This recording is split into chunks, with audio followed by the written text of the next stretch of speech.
Buenos días, hermanos. Luz y Sal, soy Armando González. Bienvenidos a la lección 35, que en esta ocasión va a tocar el tema de el matrimonio sementera eclesial.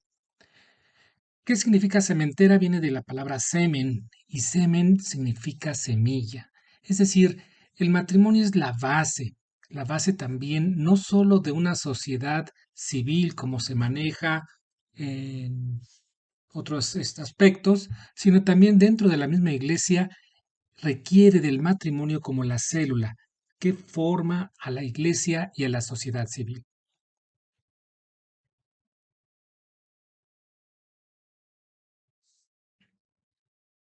Pues bien, así es como comenzamos el matrimonio, uno de los sacramentos, pues, que no es para todos, pero sí es un sacramento esencial para que exista la iglesia, para que exista la propia humanidad.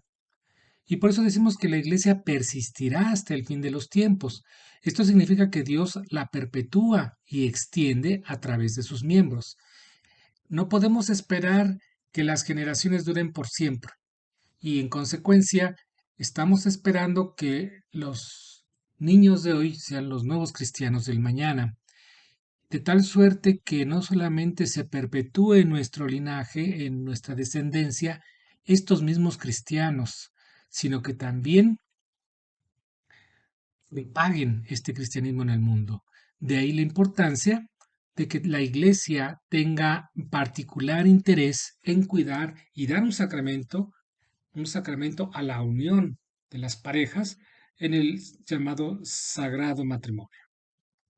Por tanto, debemos decir que es un sacramento que se da entre bautizados dentro de la iglesia, a quienes se les conceden las gracias necesarias para cumplir como matrimonio entre ellos y para ser padres con sus hijos. Es decir, hay una doble función del matrimonio. Por un lado, cómo aprender a amar a tu pareja y en consecuencia ser responsable con esa pareja, tener tus derechos y tus obligaciones y cómo acrecentar el amor que tiene que ir más allá de lo físico y material para ahondar en lo espiritual. De tal suerte que los frutos de este matrimonio siempre se espera que se dé no solamente en el comportamiento o en el ensamblaje, por así decirlo, de la pareja, sino también en el fruto de los hijos, lo cual no siempre es la regla.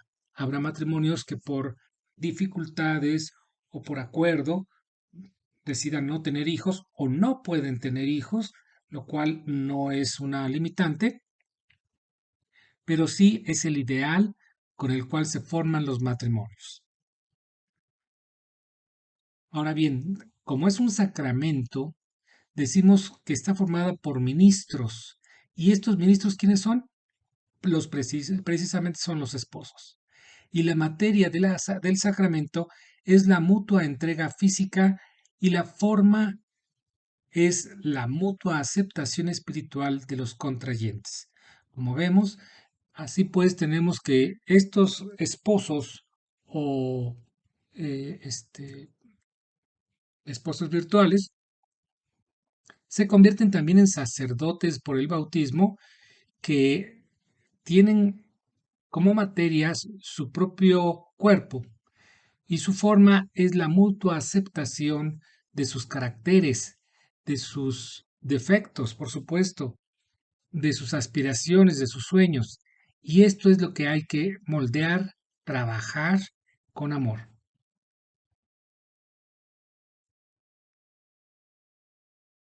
Por tanto, tiene el matrimonio varios objetivos, a partir de los que ya dijimos, que es el de poder asimilarse uno al otro y eventualmente poder tener hijos.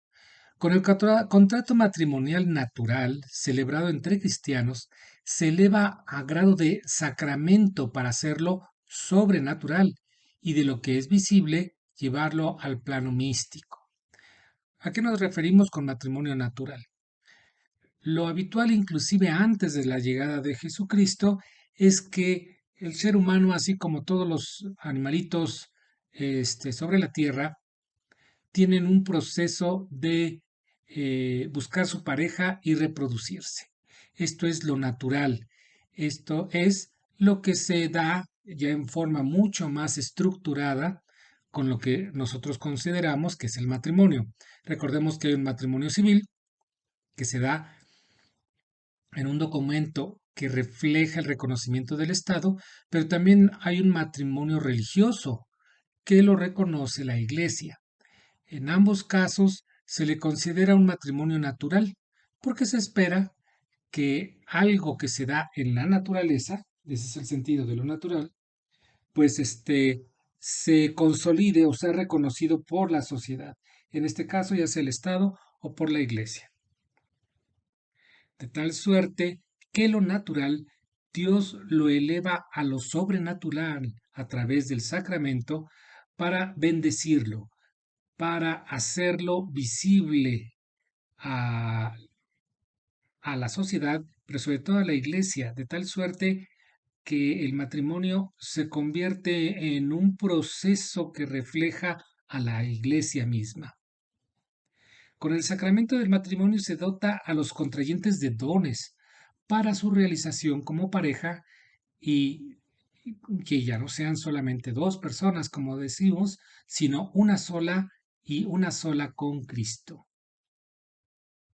De tal suerte que esto reafirma siempre la idea de que el ser humano es un ser incompleto, alguien que requiere de otra persona para reflejarse, para complementarse, para formar lo que sería realmente un ser humano pleno, que sería la pareja, ¿no? Y esto en acompañamiento de Cristo.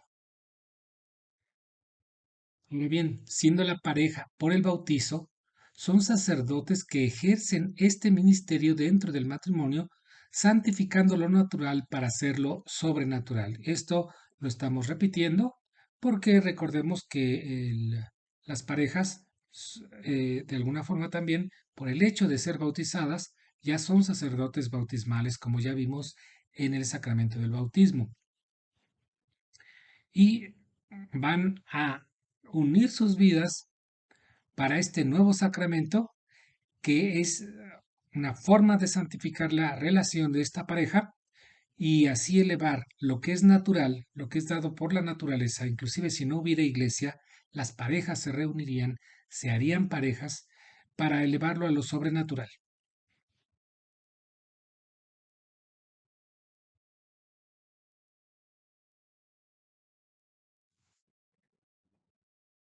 Sin embargo, hay ciertas condiciones o limitantes que permiten o limitan el que puedan darse este tipo de matrimonios.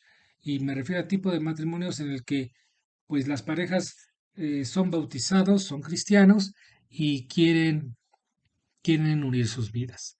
La iglesia, pues, como toda sociedad, alienta el matrimonio porque es la forma de tener nuevas generaciones de cristianos y lo hace a través de este sacramento. Es decir, la iglesia nunca va a estar en contra de que la gente pueda tener parejas y que ejerza su vida marital. Esto es parte de la propia existencia de la iglesia misma. Sin embargo, al momento de trabajar la posibilidad de que las parejas se reúnan, se consideran ciertas limitaciones que tienen un orden ético y moral y que a lo largo de la historia se han ido modificando para acercarse más a lo que Dios espera de nosotros y a la dignidad de las personas. Hay dos tipos de limitaciones, casos que impiden en una primera instancia poder pensar que se puede uno casar. Los primeros son llamados casos ilícitos o impidentes. Estos eventualmente pueden ser superados al llenar nuevos requisitos, es decir, sí puede haber ciertos peros para la realización de estos matrimonios, pero siguiendo ciertas instrucciones, ciertas condiciones, es posible, a pesar de estas situaciones, que las parejas puedan casarse. En este caso puede tratarse de la mezcla de religiones. ¿A qué nos referimos con mezcla de religiones?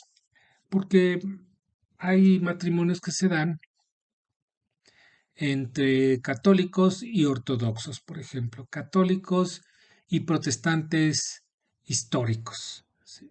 Habría que hablar un poquito más de religión, pero no nos vamos a meter en mucho en ello, nada más decir que aunque los ortodoxos y los protestantes no reconocen la autoridad del Papa, no se bautizan con nosotros, tienen sus reuniones, sus celebraciones diferentes o un poco diferentes a nosotros, hay cierta posibilidad de que se den estos matrimonios con ciertas condiciones que no es muy difícil de superar y que los sacerdotes instruyen, ¿no? Para que puedan darse estas relaciones.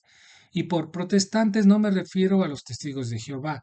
Los protestantes históricos son, por ejemplo, los anglicanos, los evangélicos, y no necesariamente las sectas protestantes que son derivados de los protestantes, como los testigos de Jehová, los mormones o los sabatistas. Bueno, ya dijimos, hay ciertas religiones que es posible que se pueda llevar a cabo la unión. Otro caso es el del parentesco legal no consanguíneo. Cuando tenemos parientes políticos, eh, quizás no principalmente no consanguíneos, es posible casarse, pero hay que seguir ciertas normas, ciertos requisitos que comprueben que no el matrimonio no tiene consanguinidad. Ahora bien, otro de los casos, de los limitantes, que estos sí no pueden ser superados, son impedimentos totales que hacen inválido cualquier intento de matrimonio dentro de la iglesia. Son los llamados los inválidos o dirimentes, y estos no se pueden concretar dentro de la iglesia.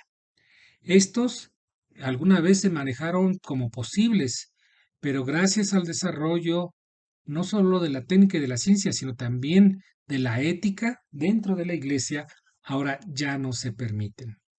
Una de las condiciones que impiden el casarse es, por ejemplo, la edad infantil. ¿Cuántas niñas se casaban antes de los 18 años, en contra de su voluntad y en matrimonios ya prefabricados por los padres? En el caso de que la persona tenga alguno de los contrayentes o los dos contrayentes sean menores de edad, no se pueden casar por la iglesia.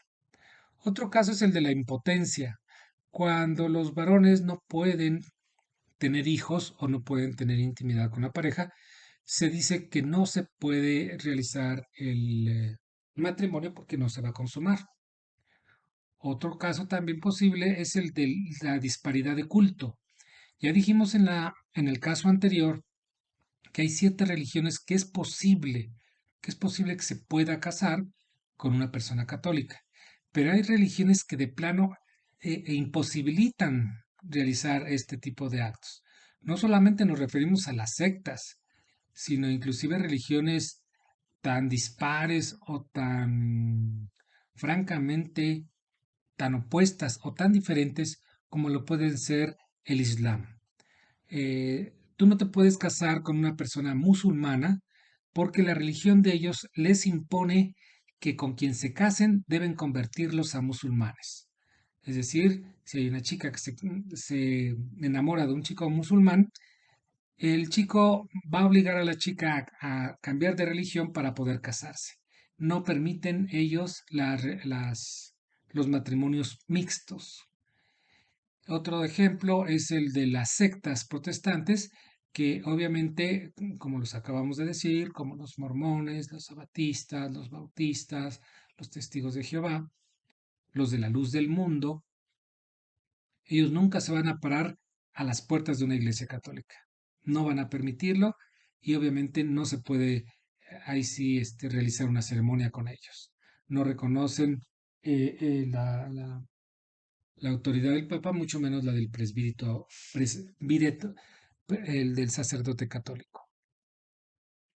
También tenemos el caso de que algo que pues también era muy común en el pasado, ¿no?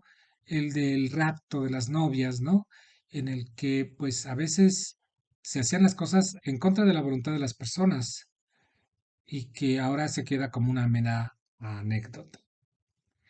Tampoco cuando hay un crimen vinculatorio, es decir, se está buscando alguna manera de violentar la relación o hacer las cosas en una forma así tipo como el rapto. No se pueden celebrar matrimonios con personas divorciadas o separadas, pero que ya previamente tienen una pareja de la cual pues están casadas, ¿no? Recordemos que dentro de la iglesia el divorcio no está permitido. Y por supuesto hay otro rasgo que antes la iglesia permitía, que era el casamiento entre primos hermanos, por ejemplo, y que ahora está prohibidísimo, ¿no? Pues porque finalmente se sabe que genéticamente son muy parecidos y esto pues conllevaría a graves problemas de taras en los posibles hijos que pudieran tener. Y sin embargo era algo que era muy normal hace 2 siglos más o menos, pero no se conocían las ciencias de la herencia, no permitían entender que esto no era lo correcto, no era lo mejor.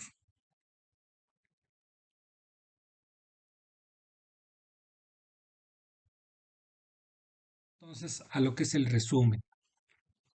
Número uno, la Iglesia, como cualquier otra sociedad, requiere de más miembros que la renueven y la perpetúen en su labor y desarrollo. Es por eso que se da el matrimonio como una forma de perpetuar y renovar a la Iglesia a través del tiempo. Número 2. Para conseguir esta perpetuación, Jesucristo sacramentó el matrimonio como modelo y semilla de la sociedad civil y espiritual. Es decir, pasamos de una relación que se da de forma natural, el que la mayoría de la gente quiera o queramos tener pareja, como algo, un proceso natural, elevarlo, o como lo hizo Jesucristo, al grado de sacramento. Un sacramento que es modelo y semilla. Por eso decíamos que es un cementero de la sociedad civil y también de la sociedad espiritual. Número 3. Al sacramentar el matrimonio, Dios lo pone por ejemplo del amor que Él bendice. Es decir, el matrimonio que deben prodigarse las parejas y en consecuencia ese amor que se transmite a los hijos debe ser ejemplo y testimonio de la célula cristiana que va engendrando al Estado y a la Iglesia misma. Por eso Dios la bendice y sus frutos se dan habitualmente en los hijos, que van a ser o se espera que sean nuevos cristianos y potenciales santos para la Iglesia. Número 4. El matrimonio también es reflejo de la Iglesia misma, pues debe ser una e indivisible mientras Jesucristo habite en ella. Así como la Iglesia es la esposa de Jesucristo y en ella va a perpetuarse, va a existir hasta el final de los tiempos como una y que no se debe dividir, así también lo debe ser el matrimonio entre hombres y mujeres que deben reflejar esta fidelidad hasta el final de sus vidas. Número 5. Existen ciertos requisitos para permitir el matrimonio. Algunos son superables y tienen que ver cuando los contrayentes son de diferente religión, como por ejemplo los ortodoxos o los anglicanos, cuyas fes son bastante similares a las nuestras, pueden darse matrimonios llamados mixtos o tienen cierto grado de parentesco, es decir, que son, por ejemplo, parientes políticos. A este tipo de casos les llamamos ilícitos o impidentes. Pero también hay ciertas situaciones que no se pueden permitir dentro del matrimonio. Dentro de estos casos, y estos hay que mencionarlos todos porque son importantes, están la edad infantil. No se pueden casar niños. No se pueden casar cuando el varón sufre de impotencia y en consecuencia no se puede consumar el matrimonio. Cuando hay una disparidad de culto así enorme, no se puede casar un católico con un musulmán, no se puede casar una, un hombre católico con una mujer de una secta protestante porque ella nunca asistirá al templo, ¿no? No se puede aceptar el rapto, es decir, un crimen en el que se está obligando a una persona a hacer algo que no quiere. Tienen que ir libremente a realizar esto, como lo dicen las fórmulas para casarse, tanto en el Estado como dentro de la Iglesia. No se pueden casar divorciados ni separados, es decir, que tengan a sus parejas todavía con vida y que simplemente quieren cambiar de pareja. Y por supuesto, cuando hay relación de consanguinidad. Lo más común, lo más posible, es que se casen o quieran casarse los primos hermanos. Esto no se da, no se debe dar ni siquiera por cuestiones éticas, sino también por cuestiones biológicas y de herencia.